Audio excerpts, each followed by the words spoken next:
Good evening and welcome to tonight's panel discussion, The Nuclear Deal and the Future of U.S.-Iran Relations. My name is Brad Herling and I'm the chair of the Division of Humanities and Social Sciences here at Marymount Manhattan College. The division is pleased to sponsor this panel along with the Department of International Studies here at MMC and the American Iranian Council. It's great to see so many of our students here this evening. This kind of programming reinforces the kind of global citizenship, critical, active, and engaged that the division, and I would say the college as a whole, wishes to promote. At the same time, we welcome those of you from outside the Marymount community, particularly affiliates of the AIC, who have joined us on campus tonight. I wanted to say a few words about AIC very quickly. The American Iranian Council is now celebrating its 25th anniversary this year. We established ourselves 25 years ago. That was a time that even talking about US-Iran was a taboo. I believe not even 5% of Iranians or Americans thought we have any mind getting in that field. It was such a strange idea to come out and say US and Iran have to work together because they have more in common than in difference. And we believed in that philosophy. Our mission then became to get this two nations together once again and for good of both peoples. Negotiators representing the P5+1 and Iran made history in July as they announced a comprehensive deal to peacefully resolve the protracted nuclear issue. While these negotiations intentionally focused exclusively on the nuclear aspect, they could open more potential for the US and Iran to work more closely together on matters such as regional security, stability in Iraq and Afghanistan, the elimination of Daesh and other extremist groups, stemming the flow of drug trafficking, and ensuring free flow of oil, all areas in which both the United States and Iran have common interests and opportunities for cooperation. Moreover, the deal announced in Vienna calls for the removal of all of the nuclear-related sanctions that were imposed by the United Nations, the European Union, and the United States.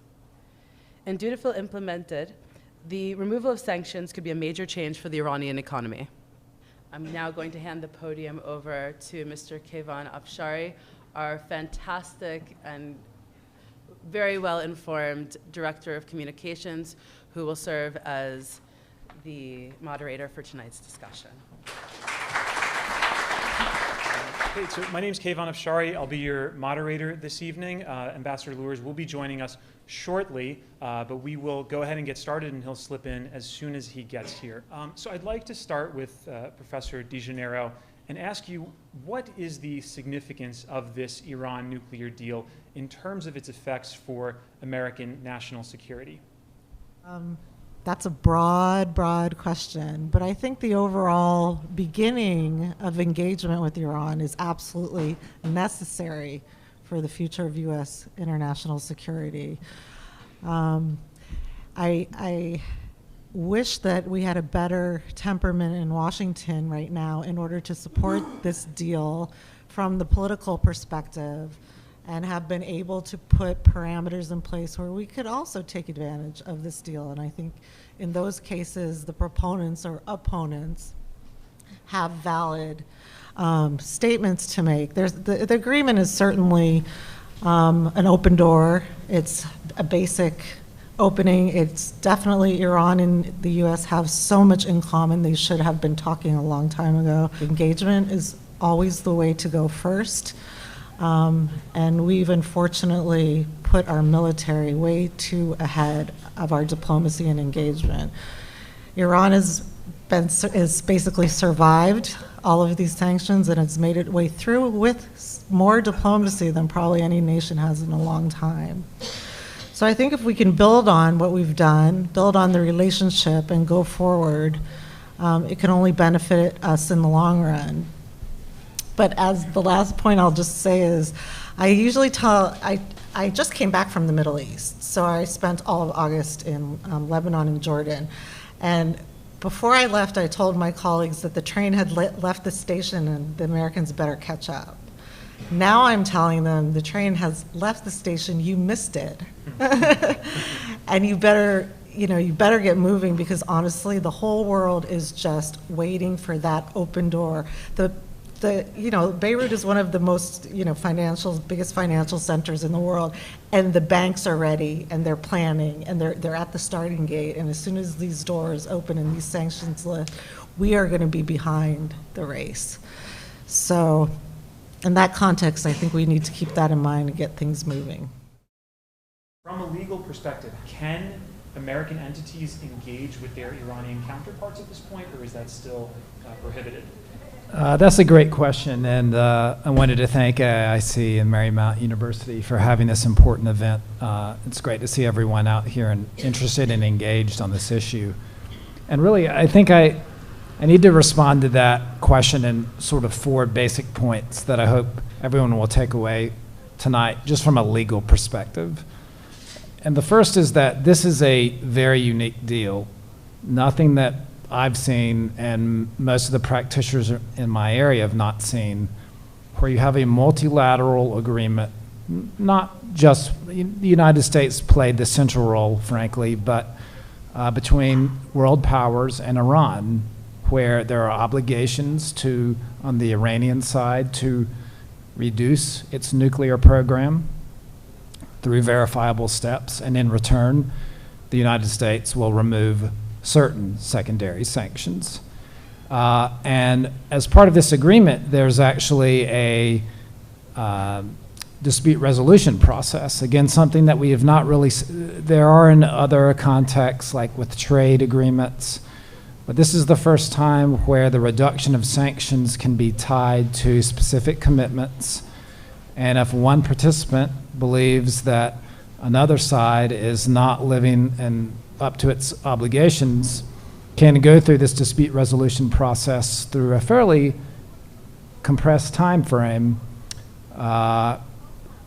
with a joint commission and then the foreign ministries of all the participants to resolve issues. But if those issues are not resolved, then that can lead to one party saying, basically, we're walking away from the deal. And that's something that we have not really seen before, and I think and I'll circle back to this, I think is one of the reasons why this agreement requires some special attention and care by both sides. Any kind of relief is not effective yet.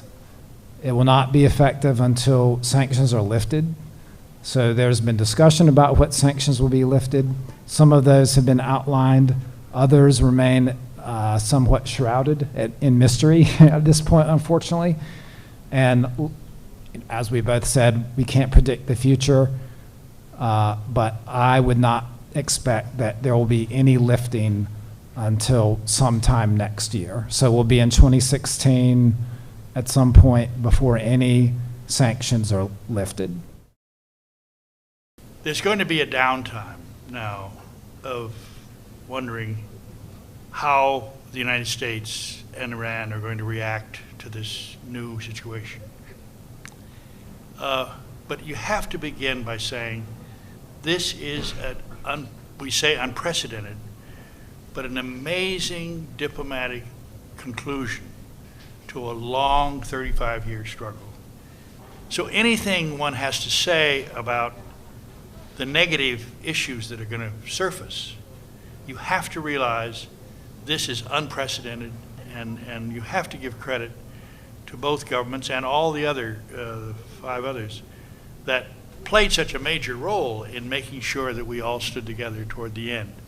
Having said that, I guess I'll say a couple things about the problems.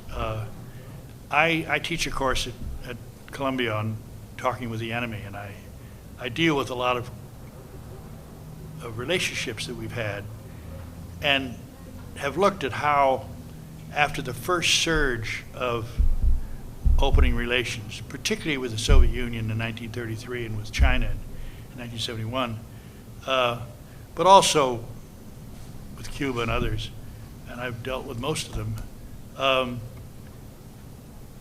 there's a beginning that makes everybody think, now we've done it, now we can open up the doors to better relationships. And then they discover that isn't what's going to happen. In the case of China, it took 7 years to open diplomatic relations with China. And the first several years were very complicated and painful. And they went through a real decline. Now, I realize Iran isn't China, and this is a different world, a different situation. But virtually every relationship has had its opening and then reaction. And I think it's already happening in the case of the United States and Iran. The President's speech today, the mention by Secretary Carter, Secretary of Defense Carter, that the good thing about this is it opened up new targets for the United States against Iran, which didn't go down well with the Iranians. The language coming out of Washington has been not appreciated, and it's been, I think, soured the hopes that particularly at this meeting, this General Assembly, there would be a better tone. I guess you just have to accept the fact this is going to be the fact. There's several reasons for that. First, this agreement was so profound in its effect on particularly Iran, its belief that it was getting out of the closet, it was becoming treated as a partner, would be respected by the world, and they didn't have to give up a lot to be in a new footing with the international community.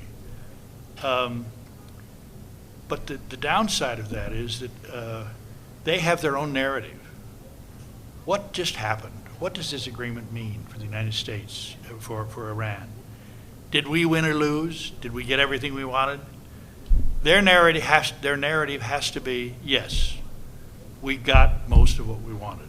We gave up very little. And we did a good job, and we won.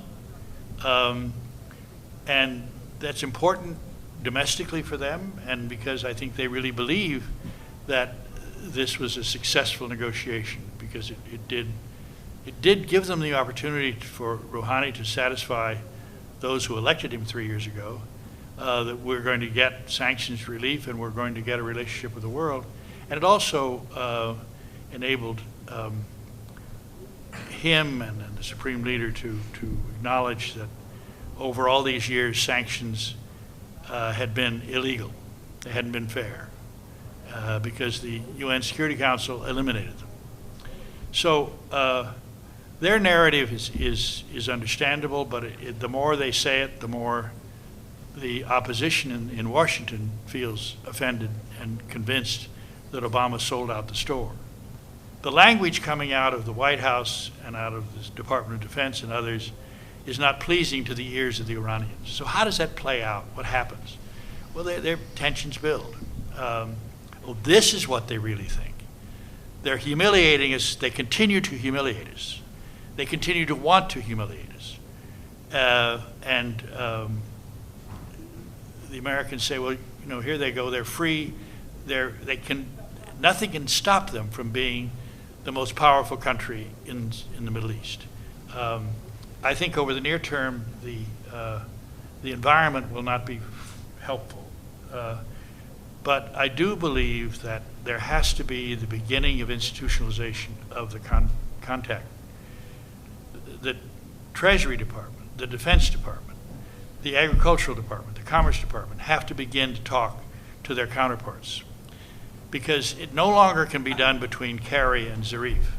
It has to be done at a different level, at all levels of government, because this is going to be a long-term effort to get both countries to get out of the habit of hating their enemy and get into the habit of finding practical ways in which we can work with each other. The success or failure of this is going to be on our own shoulders. It's going to be on what we decide to put into it and how we decide to work on implementation. And when you asked me at the beginning, the national security of the U.S., how does this affect it? In the beginning, I really thought, the first thing I thought was, oh my God, this opens so many doors. We're going to be able to have dialogue. We'll be able to talk about different things in the Middle East. We'll be able to share, different intelligence. And And as the days progressed, and what I had seen in the Middle East, having just been there, a lot of this is really going to be up to our political will to be able to make sure that our government is capable of implementing this agreement. If we have a very fractured system in Washington, we have a State Department that's very marginalized, and a foreign policy that's very centered in the White House, often with a lot of inexperience. Not that they're not bright individuals, but they're not necessarily experienced in these areas. They don't understand whole of governance, and they don't understand the pieces of how to get their own government to engage, let alone get their own government to engage with a government that they haven't spoken to in 30 years and they're concerned about. So I think in the long term, it's really about us getting our house in order, and the political climate in Washington, to me right now, is extremely worrisome. So. And what about, will this deal last beyond an Obama presidency, you think? Because it's become a partisan issue with Republicans lining up against it. Well, legally. Well, yeah, I mean, the actual agreement lasts at least eight to 10 years. There are some aspects of the deal that last longer than that, up to like 15 or 20 years when we get to things like mining uranium. But this really goes back to what I said earlier, in that there's this dispute resolution mechanism, and that process can be undertaken very quickly. And under the deal, the United States does have the right to reimpose the secondary sanctions or other sanctions that have been lifted if it feels like Iran is not living up to its commitments. Possibly the Iranian government could do the same thing if it feels like it's been significantly harmed because sanctions have not been lifted as committed to under the agreement. And so I think that's the real risk here, is that depending on what happens with the government, there could be a differing view of the obligations with a new administration, and who knows what can happen there. The President of the United States has significant executive authority, and obviously, as we've seen recently, Congress has become more active in the field to restrict trade, and it's unclear whether they'll be aligned on this issue. So it's difficult to predict what would happen, but the mechanisms are there to sort of freeze relations again, if things come to that. Hopefully they won't. But. I don't see how a president, even a Donald Trump, as president, can say, okay, we've negotiated this deal with 5 other countries. The whole world has bought into it. We've begun to make it implemented. And say, hey, we're going to scrub it. Now, I think it would be difficult from the standpoint of international law. It would damage seriously our relations with the rest of of our allies, never mind China and Russia. And it would place us in a situation of being a renegade in the world. I mean, we would have said, we've reached this deal, we've begun to implement it, now we don't like it anymore, so we're going to pull out of it. I just don't see even a know-nothing president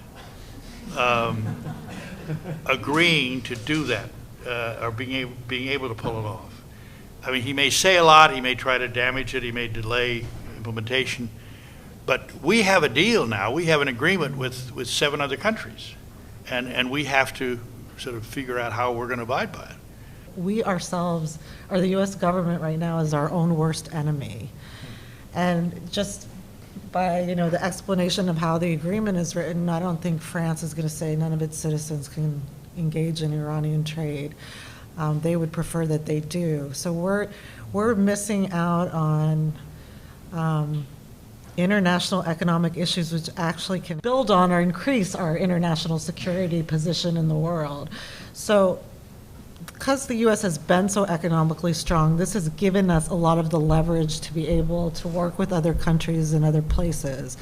We have turned into a military strong and forgotten how to talk to people in other places. This agreement quickly got away from us because of our own internal partisanship and bickering and a very strong lobbying group, in on Capitol Hill, that unfortunately has Congress's ear at every turn. In the bigger global picture, this is a great movement forward for the country in the political realities of what's happening in Washington. It's extremely worrisome, again, because I don't think anybody has the political will or knowledge.